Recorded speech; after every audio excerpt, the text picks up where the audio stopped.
Hi folks, Joe here. I'm coming to you live from the Capitol Plaza Hotel in Montpelier. I'm in Montpelier this week for new member orientation, and I just attended a briefing by the Agency of Natural Resources on their decision to not acquire the Camp Sunrise land from the Boy Scouts Green Mountain Council. I first of all want to say thank you to ANR for setting this up. They really pulled out all the stops for this meeting.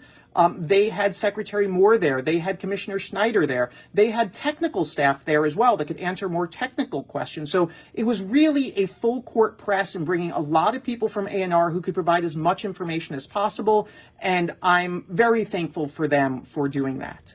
I also want to thank our local legislators. We had all the legislators from Addison and Rutland County who had been invited, and many of them were in attendance. I'm not going to list them all just because there were so many. I couldn't write all the names down. I don't want to leave anyone out, but it was really well attended by legislators, really well attended by ANR, and I really appreciate how much people from our legislative side of things, but also from ANR put into doing this presentation.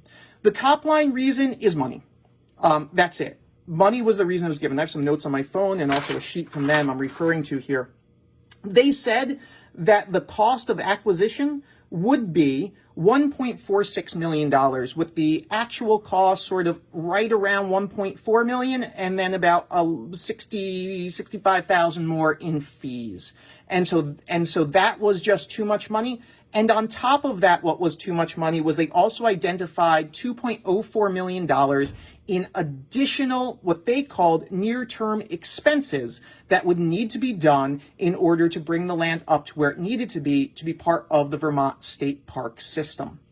And, you know, what they told us was it was too much money. And that was the reason given. And that was particularly disappointing because one of the other things that Commissioner Schneider told us was that in his 12 years at the agency, this is the first piece of land they didn't acquire.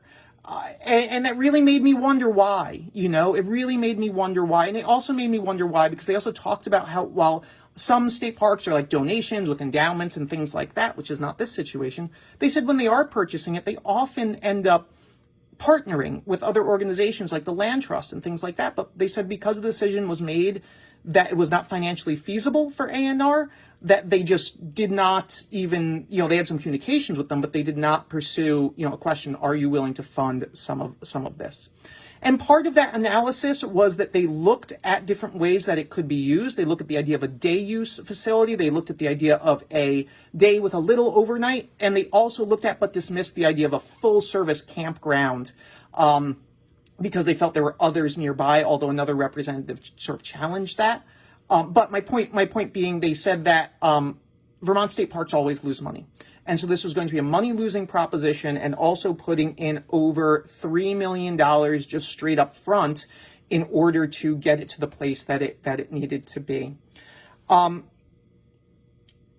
communicated with them how disappointed our community is about this. I communicated with them that I really wish that someone from ANR would come to Orwell and come to the library and give a presentation and answer people's questions because, you know, I'm not a technical guy. I don't have all the answers, and I'm sure that you may have many questions about this. And so they said that's something that they normally didn't do, but they would consider it and talk about it internally. So I appreciate that. A few other things that they ended up sharing with us. I asked about, you know, why can't we just make this a state forest and, you know, go from consider the other issues later on, but make it a state forest now in order to preserve it from a conservation standpoint and from a recreation standpoint. And they said the big reason that was a problem was because of the body of water. They've noticed in other state forest situations where there's a body of water that it gets abused and it opens up liability issues. And so they said they were not comfortable having a state forest with a body of water that's used for recreation. We also talked about the dam because that was a big part of their concern about purchasing this property.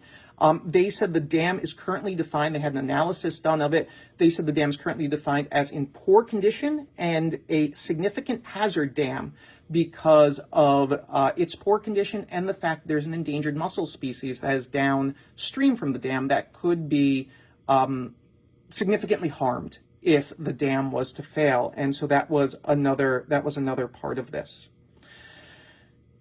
I communicated with them, as I said, just how disappointing this was. I also communicated with them, how this is a place of natural beauty, one of the cleanest lakes in Vermont, Sunset Lake is, and that it will be potentially forever lost, both as a place of recreation, and I pointed out to them that, unlike other state park situations, this is not where we are bringing, wow, it's a new state park, let's go there. This is something we currently use to recreate, we currently enjoy, people currently enjoy it. And I said, this is not a situation where you were potentially adding something, it's a situation where your decision to not pursue it is actually potentially taking something away from the community. And they recognized that. They also said, they said that internally, they had a lot of passion for this project. Internally, there were a lot of people who were advocating for it. And internally, they recognize the environmental aspect of it and the and the recreation aspect of it to the area. But they just said it was not feasible to acquire it due to the financial reasons. Don't shoot the messenger. I'm not happy about this. I told them I wasn't happy about this.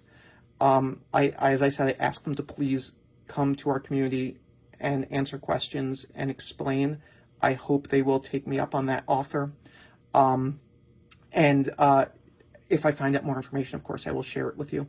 But that is what I've learned. And I hope that this information is useful to you in understanding, why ANR made the decision that they made. So thank you to everyone who listened. If you have questions, feel free to ask them in the comments. I can't promise I have the information, but if I do have it, I will certainly share it with you.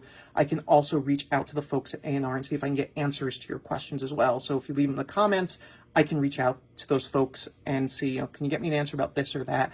And hopefully we can have some transparency here in getting as much information as possible to folks. So thank you all so much, and I will talk to you soon.